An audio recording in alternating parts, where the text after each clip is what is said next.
when people first start dieting or starting a program, or people that usually don't do well with a program, do a lot of self-sabotaging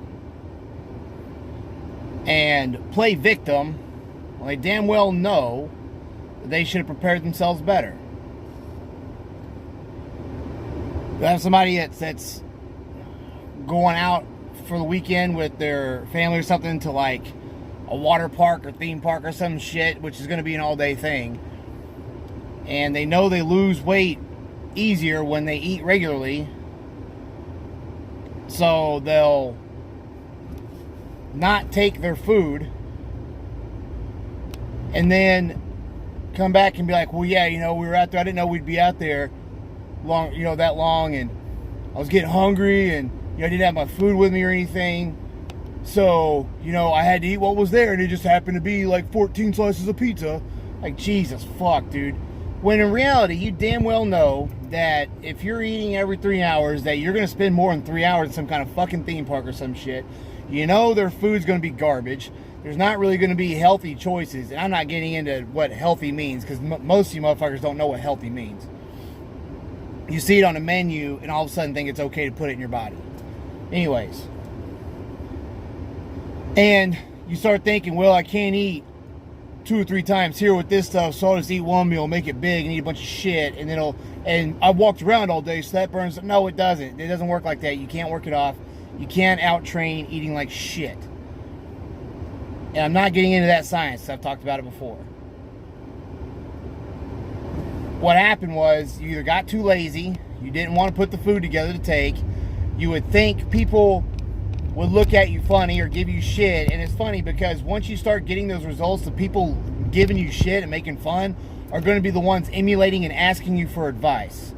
So if you're a grown-ass fucking person and you still worry about people looking at you when you're eating out of Tupperware and let that bother you, you need to grow up a little bit. Because those are the people that are actually insecure and jealous and have to poke fun at you because they're fucking pieces of shit. And they have to boost their ego at your expense. Fuck them. You're trying to be better than they are anyway. So you're going to have to do shit they don't do. So if you go into the situation with, well, I'm not going to eat while I'm there because because nobody else does, well, then you're just going to bring yourself back down to their level. And you definitely didn't come hire me to be at everybody else's fucking level, because I ain't about that shit. And if you're really that afraid to prepare, then what you keep claiming your priorities are not your fucking priorities. Because you always hear those cliches like, if you want it bad enough, you'll do whatever it takes, and that's fucking true. If you're putting yourself in an unknown situation where you don't know the time, even if you know the time, you could get a flat tire or some shit. Like, be prepared. Have your shit with you. I leave with a cooler in my car every day. Even when I Uber, when I'm not training people in my Uber, I have my food with me. I'll eat in between rides, or I'll pull over and turn it off and eat real quick. It really doesn't make that big a deal. It's either eat in the car and turn it back on and keep driving, or spend an hour wondering what the fuck I'm going to eat and deciding, well, should I eat this or that, and sit down and eat, and then get up and spend like an hour and a half and just made myself a fatter piece of shit doing that, when I could have eaten real quick and kept on what I was doing and made more money and been in better shape. Which one do you think's the better fucking decision there, Einstein? Yeah, stuff that you normally don't do is what you're going to have to do to be a different version of yourself, even better or worse. Like, some people normally don't do fucking cocaine and heroin, but when they do, they become a different version of themselves, worse. So you have to do stuff you normally wouldn't do that put you in a better position, which is not cocaine and heroin. Which is like prepping your food, eating shit only you make, and that is only on your diet plan. Fucking sitting down to scarf the food down real quick. Finding other things for pleasure but food, so you don't worry about what you're eating, because, oh, this isn't going to be good to eat. This isn't going to make me feel good. If you got to eat to feel good, you got some bigger fucking problems. You better go see a fucking shrink or some shit. Because your life sucks. If nothing brings you pleasure but fucking eating. We eat so we don't die. And people that come to see me eat so they can get better. You don't eat because it feels good. This emotional attachment to food's fucking bullshit, and you guys need to start training yourselves to get out of that. Yeah, everybody likes to eat something that tastes good every once in a while. Even myself, when I'm not training for a contest, I'm like, it's not a bad thing. You do it every once in a while, not going to kill you. But you have to reach your goals first, so you're in a maintenance type stage. Because if you don't, then eating like that's going to make you feel like shit in the long run. Because you'll give in, you'll eat, you'll be like, oh, that was great. And then about a couple hours later, you'll be fucking guilt tripping yourself when you could have just ate the fucking beef and rice with some taco seasoning on it, which I always eat, and it tastes good, and it was good enough to get you through, and you know, you're good. You're on to doing something else. You're not even thinking about food because you're concentrating on other shit. Anyways, a little bit of a tangent, but the point across is, you guys put yourself in situations where you know you're going to sabotage yourself. If you really think about your schedule, think about things you're doing, you won't make the right decision, so you create a fucking excuse to fuck up and eat, just to eat something that tastes good. And then you play victim and guilt trip yourself. And then by the time you tell me about it, you play victim. And it's fucking sad. All that just so you can eat some food that and diet food, there's no rule that says diet food can't taste good. You just have to use your fucking imagination and actually learn how to like cook and shit people used to do back in the day before all this convenience technology came out. Like normal shit. Cooking's a normal fucking thing, guys. You need to learn how to fucking do it. It's something that you wanted to eat because it brings you pleasure or whatever. You will mold your fucking routine or environment to where you get a chance to make an excuse to fucking eat that, and you'll be like, oh, you know, I didn't know what to do. You knew exactly what to fucking do. You just didn't want to do it because you got weak and made yourself the victim of a fucking pizza or some ice cream or some shit that could have waited until you hit like a 10, 15 pound mark and be like, you know what, dude, go out tonight and eat something that you want, dude. You've been doing this for like 3 months. You've lost a lot of weight. If you can control yourself for your last meal tonight, it's not going to kill you. But we can never get to that point because you keep fucking up on other times of the day or other times of the fucking month or what the fuck ever it is. Can't make any progress to get to that point because you keep doing it all the time. If you do the same shit, if you try to get on a program but you're doing the same shit you always did, you're going to be the same product you always have been. You have to change the shit you do to be somebody different. And people become victims of their environment, or they'll put themselves, I don't want to say victims of environment, because that's a whole different other video I'm planning on doing soon. I'm talking about putting yourself in that environment so you have an excuse to fuck up. That's self-sabotage. And then what happens is, on down the road, when you've quit and you're back to your normal self and you've blown that money on a trainer and on diet food that you threw away and shit, or you may have ate it, but you ate shit food on top of it, so it didn't know good. You're going to be like, man, you know, I wonder if I'd actually listened, if I'd be happier because I'm where I wanted to be.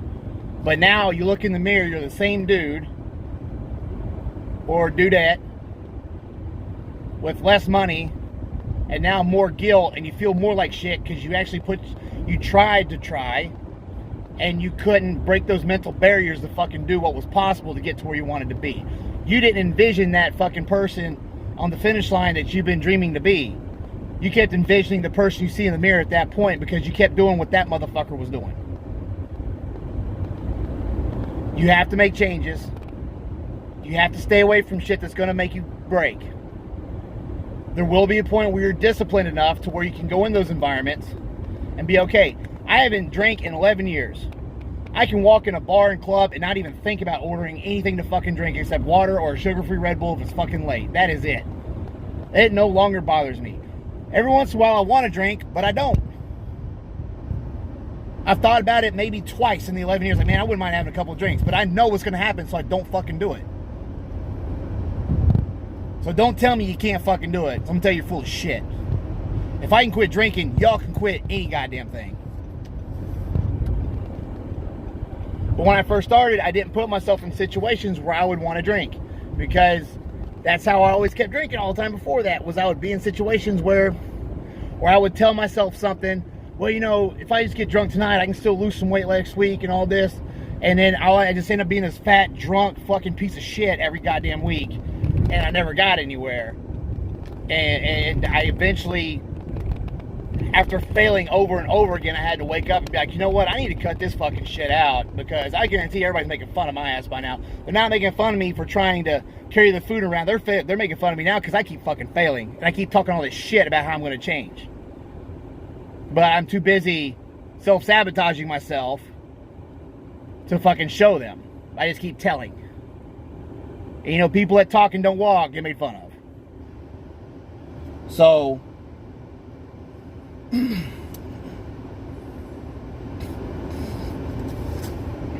stop setting yourself up for failure.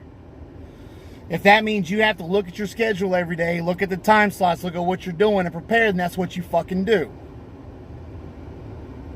Not everybody's going to have it as easy as others because of genetics, or bullshit, or, well, genetics plays a factor, but not a huge. I think you can beat it if you work hard enough, is what I'm saying. But some people can do it with less work. Some people can do it with more work. Some people's schedules cater their new goals. Some people's don't. And you have to fix that. So, everybody's going to have some different level of difficulty. Even if two people want the same thing, the level of difficulty may be different depending on how their daily routines are and what they got to get done. But it's only going to be as hard as you make it, though, because if you work your ass off and you think around it and get set up and finally get this new rhythm going, it's easy day after that.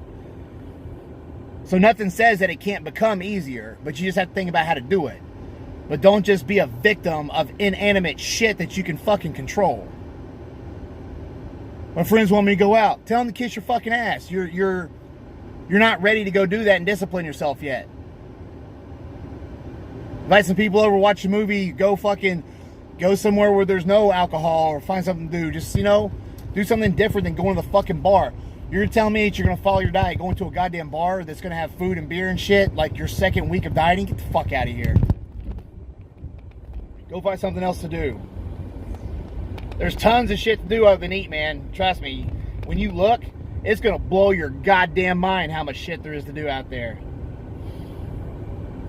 Be creative. The whole point of this video is quit fucking yourself up, because the self-sabotage and being the victim, that's your damn fault. Especially if you have a trainer or a coach that can coach you on how to get through these things and give you alternatives on what to do, and you don't even contact them. You just go fuck up and then tell them after, or tell them after they look at your photos and they've caught your ass. So, stop sabotaging yourself. Quit being weaker than your environment.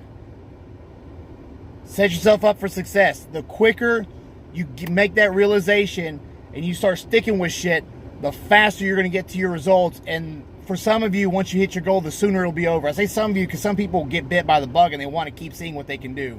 Some people get the baby weight or whatever off and they're happy. And then they maintain and staying disciplined, but have a little what they want here and there, which is fine. But to get to that point, to get there faster, you have to be stricter. I know some of you are saying, well, you know, that's extreme in order to get there. Well, do you want to get this shit off, or do you want to sit around for 3 times the amount of time it takes and tell everybody, well, this happened, that happened, and I couldn't because this, and, you know, she wanted me to go eat a cake with her? Or do you want to be the person that got it done and went back to their normal life to some extent?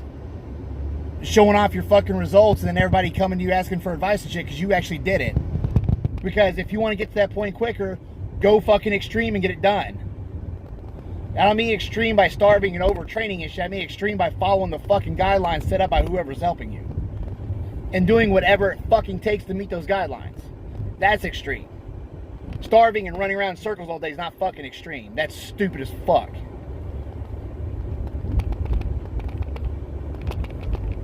But if you want to get there and get it done, that's what you got to do.